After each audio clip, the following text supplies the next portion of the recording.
Donc, bac mathématiques métropole 2026, jour 1, exercice 3, partie B, petit 5, petit a.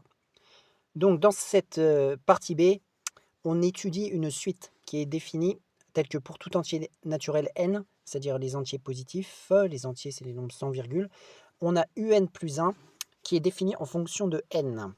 Avec donc qui n'est pas défini en fonction de n, qui est défini en fonction de un. C'est ça, quand une suite est définie par récurrence, elle est définie sous la forme de un plus 1 en fonction de un, c'est-à-dire le terme d'après en fonction du terme d'avant. Et on peut comme ça calculer l'ensemble des termes de la suite, sachant que U0, dans notre cas, je ne l'ai pas écrit, mais est égal à 20.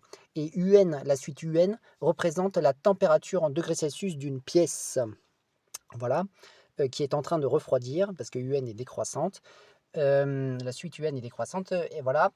Et donc, ça représente la température, et N, la variable qui avance, qui est un nombre entier, correspond à des dizaines de minutes. C'est-à-dire quand N égale 1, c'est-à-dire qu'il y a une dizaine de minutes, c'est-à-dire 10 minutes qui s'est écoulée. Quand N égale 2, il y a 2 dizaines de minutes, c'est-à-dire 20 minutes qui se sont écoulées, etc. Donc, quand on calcule les termes UN, on obtient la température dans la pièce qui diminue. Et dans le petit 5, on nous dit que l'on rappelle que le système de chauffage se remet en place, c'est-à-dire qu'on recommence à chauffer lorsque la température devient inférieure ou égale à 18 degrés. Voilà, ça c'est une information importante par la suite parce que dans le petit a de ce 5, on nous demande de compléter un programme qui est en langage Python, afin qu'il donne le nombre de dizaines de minutes à partir duquel le chauffage se remettra en marche. Voilà.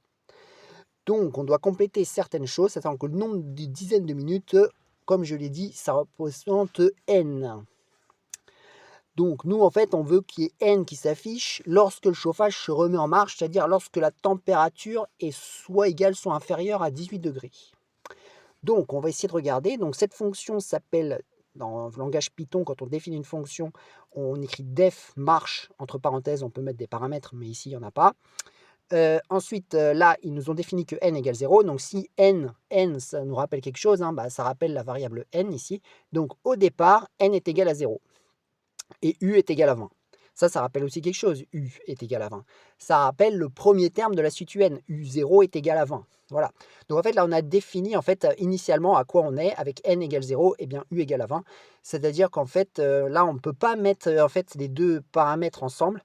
Donc on les met séparément, mais ils se suivent. C'est-à-dire que on ne peut pas écrire u0 comme on écrit avec les suites.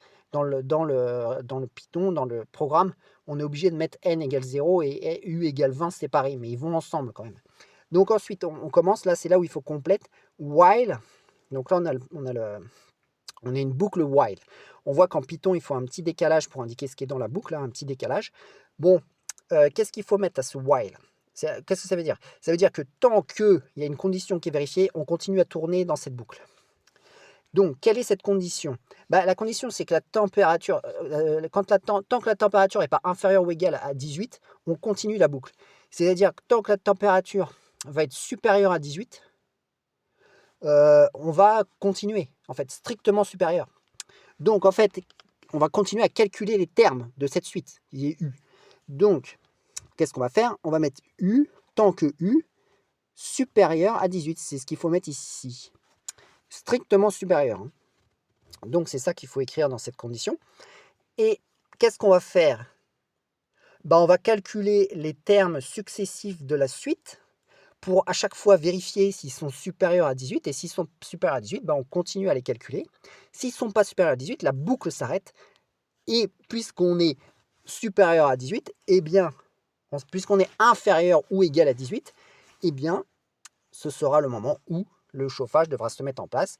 Et donc, on affichera la valeur n, qui représentera le nombre de dizaines de minutes qu'il aura fallu attendre pour qu'il se remette en marche. Donc, qu'est-ce qu'on met dans cette boucle? Dans cette boucle, on va devoir recalculer U à chaque fois. C'est normal, parce qu'après, on doit retester si U est supérieur à 18. Donc, on recalcule U. Comment on calcule U? On calcule avec la seule formule qu'on a, la formule de récurrence. C'est-à-dire, U va être égal à 0,965 étoiles, parce que dans Python, étoile, ça veut dire fois. Donc, fois U. Donc là, on ne met pas UN plus 1, hein. C'est juste que on calcule le nouveau U avec l'ancien U. Le programme comprend, hein.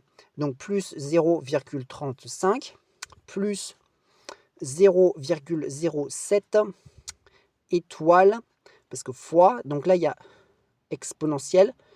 Je pense que en langage Python, ça doit s'écrire EXP. Et on met moins 0,1 petite étoile n, comme cela. Donc ça permet comme ça de calculer le terme suivant de U. Mais il faut que n y suive aussi, il faut que n soit augmenté de 1. Comment on fait ça? On dit que n est égal à n plus 1. Voilà, comme ça, lorsque n est égal à 0, lors du premier tour de boucle, bah, n devient égal à 1, etc. Donc voilà ces trois lignes qu'il fallait recopier et compléter. Parce qu'à un moment, U, il va devenir inférieur ou égal à 18. Et donc dans ce cas-là, il ne re-rentrera pas dans la boucle, il ne continuera pas cette boucle et il s'arrêtera.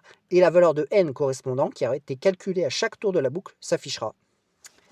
Voilà donc les trois lignes 4, 5, 6 qu'il fallait recopier et compléter